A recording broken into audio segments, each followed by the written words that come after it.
தக்காளி சட்னி செய்யலாம். கொஞ்சம் வெங்காயம், 3 தக்காளி, 2 வரமிளகா, 4 பல் பூண்டு எடுத்து வச்சுருக்கேன். இதுலேயே காரம் அதிகமாக சாப்பிடாது, அதனால அளவாக எடுத்து வச்சுருக்கேன். உங்களுக்கு காரத்துக்கு தகுந்த மிளகா எடுத்துக்கோங்க. நல்லா காஞ்சிச்சு, மிளகாயும் எல்லாம் கொட்டி போட்டுக்கலாம். நல்லா வாங்க தக்காளி போட்டுக்கலாம். வெங்காயத்தை போட்டுக்கலாம். நல்லா வதக்கி எடுத்துக்கலாம். வதங்கட்டும். கொஞ்சோண்டு கொத்தமல்லி தழை சேர்த்துக்கலாம். இப்போ நல்லா வதங்கிடுச்சு பாருங்க. தக்காளியில் இப்படி தோலி பிரிஞ்சு வந்துருக்கு பார்த்தீங்களா.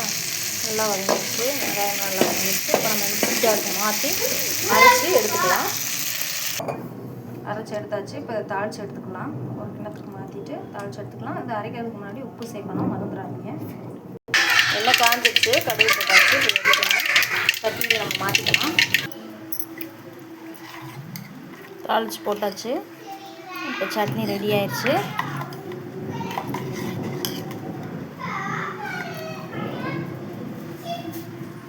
தோசைக்கு வச்சு சாப்பிட்டா அல்டிமேட்டாக இருக்கும். இந்த தோசையில் ஓட்டையெல்லாம் இருக்கும் பார்த்தீங்களா, அந்த ஓட்டை இருக்கிற தோசையெல்லாம் ஒரு சிலருக்கு ரொம்ப பிடிக்கும். அந்த மாதிரி உங்களில் யாருக்கு பிடிக்கும்னு கமெண்ட் பாக்ஸில் கமெண்ட் பண்ணுங்கள். சப்ஸ்கிரைப் பண்ணுங்கள் ஃப்ரெண்ட்ஸ். தேங்க்யூ ஃபார் வாட்சிங்.